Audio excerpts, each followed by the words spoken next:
Knock करना ऐसे आते हैं। ये मेरे कमरे में क्यों? में और भी बहुत सारे कमरे हैं ना, बाहर गेस्ट रूम में आप कहीं और एडजस्ट कीजिए, मेरे साथ नहीं रहेगी। आप लोगों को बहू मानना है तो मानिए, टैग की बहू होगी है, लेकिन मेरी पत्नी नहीं।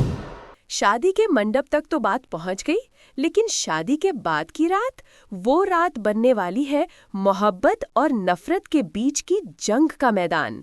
जी हाँ दोस्तों, वेद ने सरू से शादी तो कर ली, लेकिन पहली ही रात उसके दिल में उठ खड़ी होती है नफरत की दीवार, इतनी ऊंची कि उस दीवार के पीछे न मोहब्बत की आवाज पहुंचती है न हक की। वेद के शब्द सरू का दिल तोड़ देंगे। ये मेरा कमरा है, तुम यहाँ नहीं रहोगी, मैं तुम्हें अपनी पत्नी कभी नहीं मानूंगा। और इस झटके के पहले भी एक बड़ा धमाका होता है। तारा को पता चल जाता है कि सरू गौरी की बेटी है, वही गौरी जिसे तारा अपने अतीत की सबसे बड़ी गलती मानती है। घर का माहौल जहरीला हो जाता है।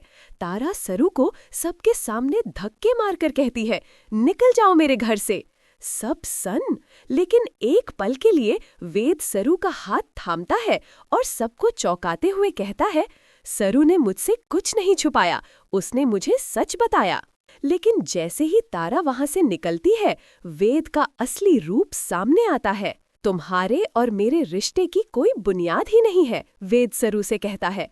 इस रिश्ते में झूठ है, धोखा है, और तुम जानती हो सरू, मैं झूठ से नफरत करता हूँ। यही बात वो अनीका के बारे में भी कहता था, जिस अनीका को उसने इसीलिए छोड़ा था क्योंकि उसके अंदर छल कपट था।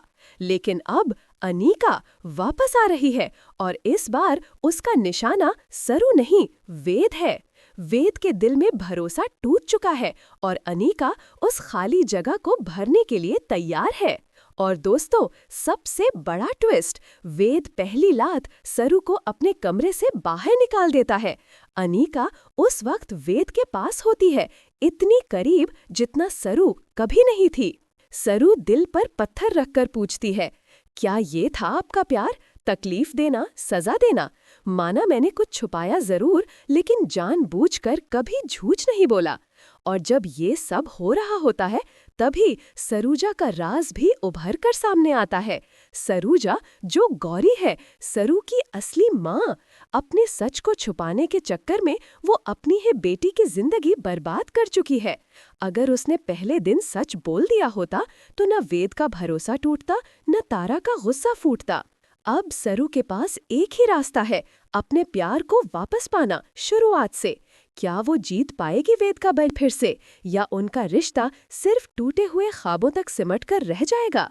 दोस्तों, अब सवाल आपका है, क्या वेद सरू को अपनी पत्नी के रूप में स्वीकार करेगा, या फिर अनीका का साथ उसके लिए आसान रास्ता बनेगा? कमेंट्स में लिखो अपनी राय, वीडियो को लाइक और शेयर करो, और ऐसे ही टीवी के सबसे इमोशनल ट्विस्ट्स के लिए चैनल को सब्सक्राइब करना मत भूलना।